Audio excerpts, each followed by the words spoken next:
Welcome to part 2 of this series. So this is now looking at going from a graph to an equation.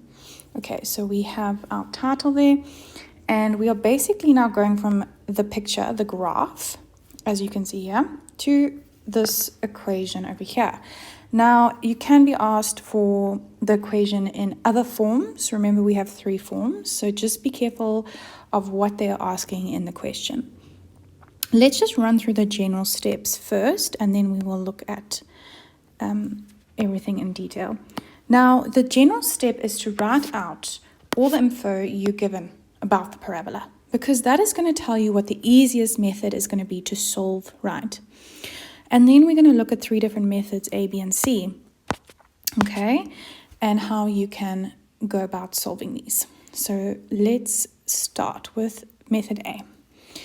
Now, method A is when we are given a turning point and one other point. Okay, so let's look at this graph here.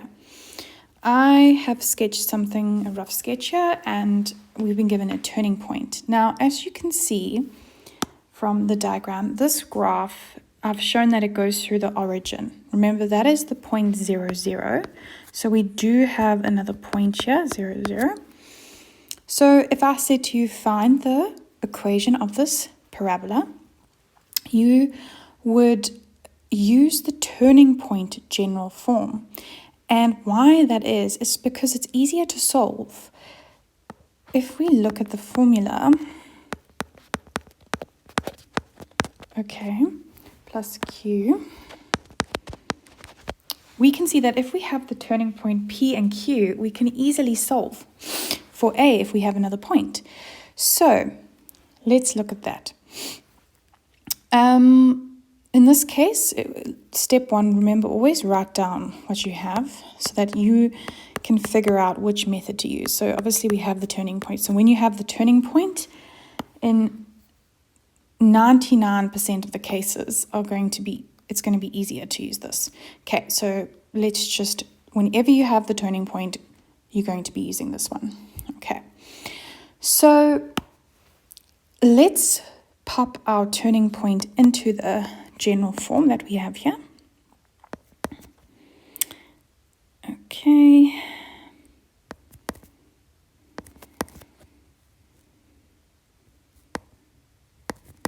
Okay. So that would be the form that I have. Okay, now the only thing we need to solve for is A. We can substitute in the point of 0, 0. So our step 3 would be to substitute the point 0, 0. Okay, so let's just go through the steps again. Step 1 is writing it all out. Step 2, writing your general formula and putting your turning point in. Okay, and then 3 would be to now solve for A. So put in your 0, 0. Because remember, we had the origin point, so it was actually a nice point to use. So you're subbing in your origin 0, 0 point.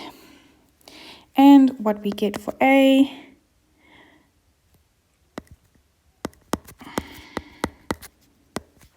is equal to 4.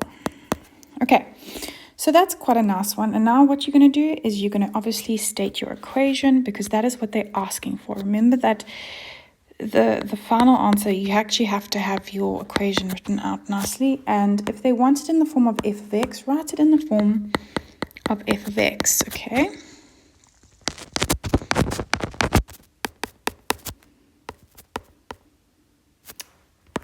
Minus 4, and that would be your equation. Now, in the question, if they asked for it in the quadratic or trinomial form, remember this is the turning point form, this one that we have it in here. So if you want to get it into the normal trinomial form, you're going to obviously distribute, so times this out. Okay, I'm not going to do it, but I'm just going to explain. All right, so you would multiply that out, and then you'd eventually get your trinomial form. Okay, so that would be your step A. Method A. Method A is when we have the turning point. We're going to use the general form of the turning point equation. Okay, what about part B? Now, part B or method B, would be when you have two intercepts and 1 point. Okay, so B is when we have intercepts and 1 point. So let's look at that. Okay, so in this question, you can see that we've been given, now obviously here it goes through there, so we still know that's 0, 0. So now we know we have two intercept points and we have a general point on the parabola. So when you have the x-intercepts, you are going to use the x-intercept general formula. But now remember step 1, write down everything you have, because it's just going to make things much clearer for you if you're struggling to see which method to use.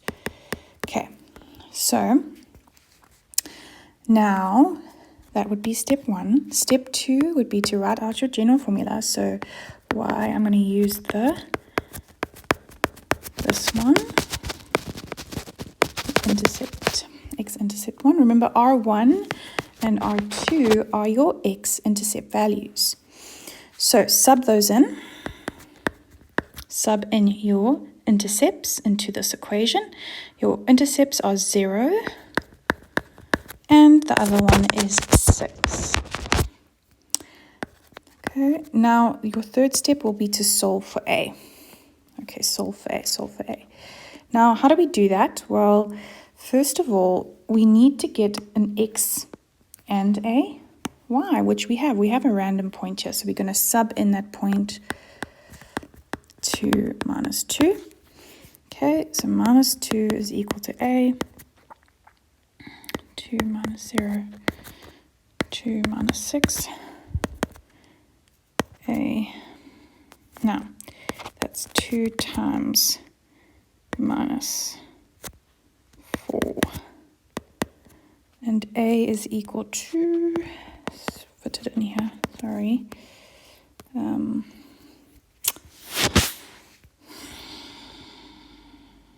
So that would be 8 minus 8, and that's 2. So negative 2 divided by minus 8 is equal to 1/4.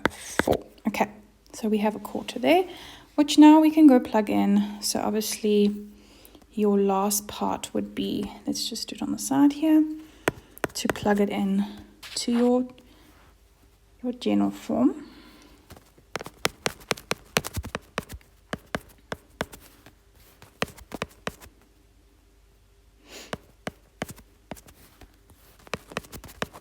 And then you multiply these out. Okay, remember that to get the quadratic or trinomial form, you're going to have to multiply these things out. So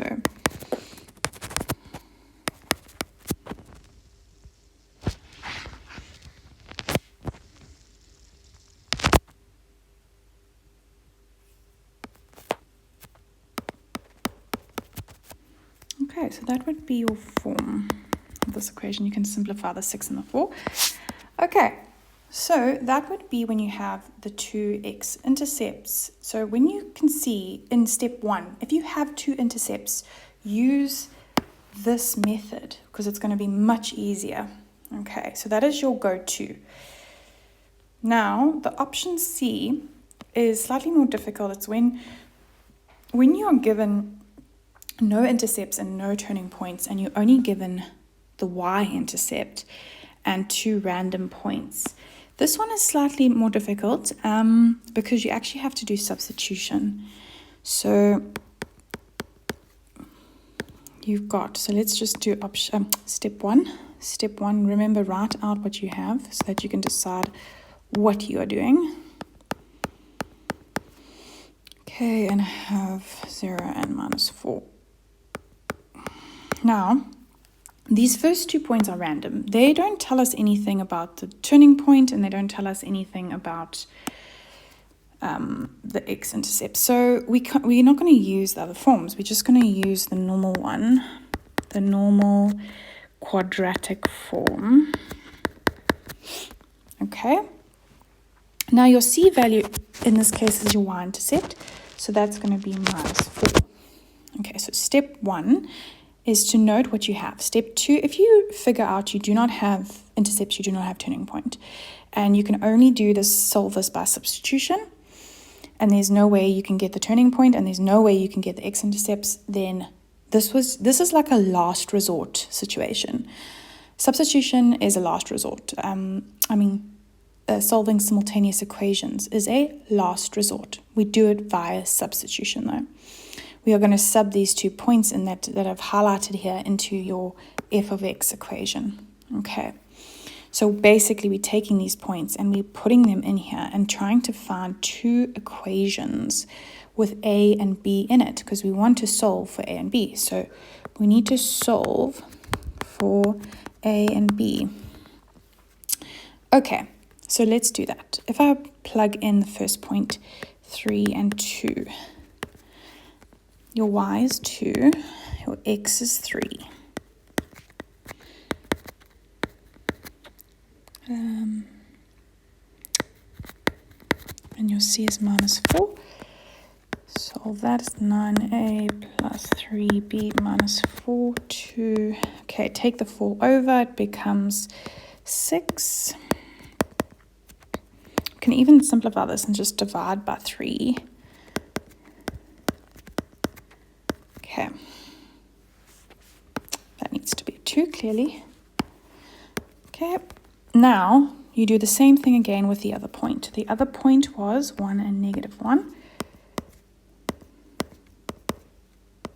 Okay, so we take the y, a 1 squared plus b 1 minus 4, a plus b minus 4 minus 1. Take the 4 over, it becomes plus 4, minus 1 is 3.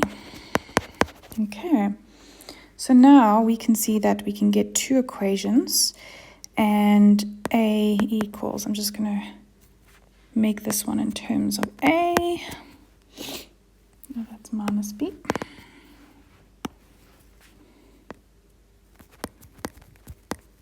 All right, then what we do, when we're doing solving simultaneous equations, we take whatever's here, and now we are going to sub that into our other equation, right?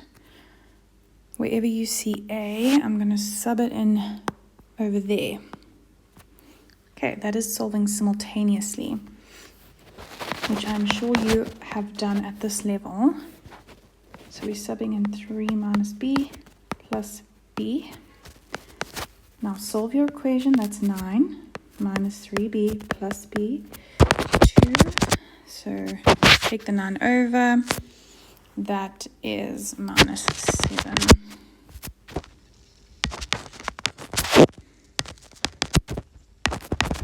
Okay. 2 over 3, 7 over 2, and then you can sub your b back into your bottom equation here. A is equal to 3 minus 7 over 2, which gives me something really ugly. Sorry about that. Okay, so now we know a and b. Now you can literally just go pop that into your equation and you are done. So a is minus half x squared, b is plus 7 over 2 x, and c union. And that was your answer. So this is like the last resort if you cannot find any turning points or any x-intercepts in any way.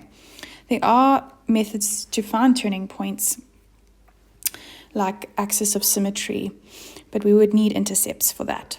So in this case, if we're not given anything, we will have to do substitution. Okay, I hope that helps and makes it clear. So remember, let's just run through the steps again. Step 1, figure out your info. Okay, do you have a turning point? If you have a turning point, you know you're going to be using this first method. Step 2, then if you have x-intercepts, obviously you're going to be using method B with the intercept general equation. And then if you do not have the intercepts or you do not have turning points, you're going to be using substitution and solving simultaneous equations. Okay, I hope that makes it clear, and good luck.